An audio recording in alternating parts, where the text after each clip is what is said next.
ದಕ್ಷಿಣ ಕನ್ನಡ ಜಿಲ್ಲೆಯಲ್ಲಿ ಧಾರ್ಮಿಕ ಸಾಂಸ್ಕೃತಿಕ ಮತ್ತು ಸಾರ್ವಜನಿಕ ಕಾರ್ಯಕ್ರಮಗಳು ನಡೆಯಲು ಮುಕ್ತವಾದ ಅವಕಾಶ ನೀಡುವುದರ ಜೊತೆಗೆ ಧ್ವನಿವರ್ಧಕ ಅಳವಡಿಸಲು ಅನುಮತಿ ನೀಡಿ ಇಲ್ಲವೇ ದಕ್ಷಿಣ ಕನ್ನಡ ಜಿಲ್ಲೆಯ ಕಲಾವಿದರಿಗೆ ಸರ್ಕಾರಿ ಉದ್ಯೋಗ ನೀಡಿ ನೇಪಾಳವಾಗಲು ಬಿಡಬೇಡಿ ಎಂದು ಕಲಾವಿದ ಹಾಗೂ ಸಂಸ್ಕಾರ ಭಾರತಿ ಕರ್ನಾಟಕದ ಇದರ ಗೌರವಾಧ್ಯಕ್ಷ ಅಶೋಕ್ ಶೆಟ್ಟಿ ಸರಪಾಡಿ ಆಕ್ರೋಶವನ್ನು ವ್ಯಕ್ತಪಡಿಸಿದ್ದಾರೆ. ಅವರು ಬಿಸಿ ರೋಡ್ನ ಪ್ರೆಸ್ ಕ್ಲಬ್ನಲ್ಲಿ ಕರೆದು ಪತ್ರಿಕಾಗೋಷ್ಠಿಯಲ್ಲಿ ಮಾತನಾಡಿ, ದಕ್ಷಿಣ ಕನ್ನಡ ಜಿಲ್ಲೆಯ ಮಣ್ಣಿನ ಸತ್ವವಾಗಿರುವ ಸಾಂಸ್ಕೃತಿಕ ಮತ್ತು ಧಾರ್ಮಿಕ ಆಚರಣೆಯ ಮೇಲೆ ದಾಳಿ ಮಾಡುವ ಸರ್ಕಾರದ ಮತ್ತು ಅಧಿಕಾರಿಗಳ ಕ್ರಮ ಸರಿಯಿಲ್ಲ ಎಂದು ವಿರೋಧ ವ್ಯಕ್ತಪಡಿಸಿದ ಅವರು, ಇದೇ ರೀತಿ ಮುಂದುವರೆದರೆ ಜಿಲ್ಲೆಯಲ್ಲಿ ಕ್ರಾಂತಿಕಾರಕ ಹೋರಾಟ ನಡೆಯುವುದಕ್ಕೆ ಜಿಲ್ಲಾಡಳಿತ ಪ್ರೇರೇಪಣೆ ನೀಡುವುದಲ್ಲದೆ ಜಿಲ್ಲೆಯ ಸಾತ್ವಿಕರ ಮನೋಭಾವ ಕಟ್ಟೆಯೊಡೆದು ಸ್ಫೋಟವಾದರೆ ನಡೆಯುವ ಅಶಾಂತಿಗೆ ಜಿಲ್ಲಾಡಳಿತವೇ ಹೊಣೆಯಾಗುತ್ತದೆ ಎಂದು ಎಚ್ಚರಿಕೆಯ ಗಂಟೆಯನ್ನು ಬಾರಿಸಿದ್ದಾರೆ.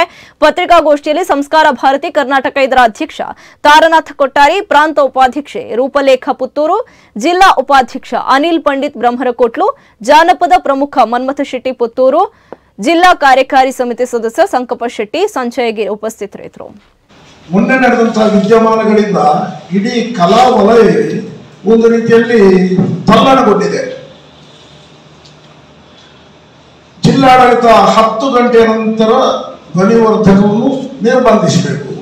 ಅದು ಹೇಗೆ? ಒಂದು ರೀತಿಯ ತುರ್ತು ಪರಿಸ್ಥಿತಿಯಾಗಿ ನೇರವಾಗಿ ರಂಗವೇದಿಕೆಗೆ ದಾಳಿ ಮಾಡಿ ಅಲ್ಲಿರುವಂತಹ ಸರಕು ಸರಂಜಾಮುಗಳನ್ನೆಲ್ಲ ಅವರು ಕೊಂಡು ಹೋಗ್ತಿರುವಂತಹದ್ದನ್ನು ನಾವೆಲ್ಲ ಗಮನಿಸಿದ್ದೇವೆ.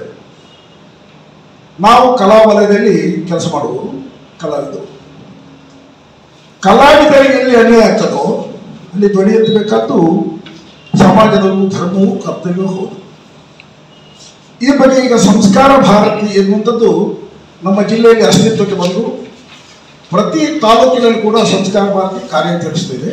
ನಮ್ಮ ಸನಾತನ ಸಂಸ್ಕೃತಿ ಯಾವುದಿದೆಯೋ, ಸನಾತನ ಯಾವ ಕಲೆಗಳಿದೆಯೋ ಅದು ನಶಿಸಿ ಹೋಗುವಾಗ ಅದನ್ನು ಮತ್ತೊಮ್ಮೆ ಮುಂದಕ್ಕೆ ತರಬೇಕು. ಮುನ್ನೆಲೆಗೆ ತರುವುದರ ಮೂಲಕ ಜನರಲ್ಲಿ ಒಂದು ರೀತಿಯ ನಮ್ಮ ಹಿಂದಿನ ಪರಂಪರೆ ಯಾವುದುಂಟೋ ಅದು ಹಾಗೆ ಉಳಿಯುವಂತಹ ಕೆಲಸವನ್ನು ಮಾಡಿ ಮುಂದಿನ ಜನಾಂಗಕ್ಕೆ, ಪೀಳಿಗೆಗೆ ಅದನ್ನು ಹಸ್ತಾಂತರಿಸುವಂಥ ದೊಡ್ಡ ಹೊಣೆಗಾರಿಕೆ ಈ ಸಂಸ್ಕಾರ ಭಾರತಿಗಿದೆ.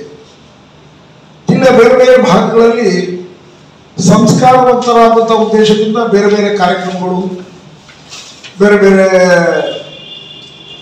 ಯಾವುದು ಅದು ಧಾರ್ಮಿಕ ಇರ್ಬೋದು, ಸಾಂಸ್ಕೃತಿಕ ಇರ್ಬೋದು, ಎಲ್ಲ ಕಾರ್ಯಕ್ರಮಗಳನ್ನು ಆಯೋಜನೆ ಮಾಡಿ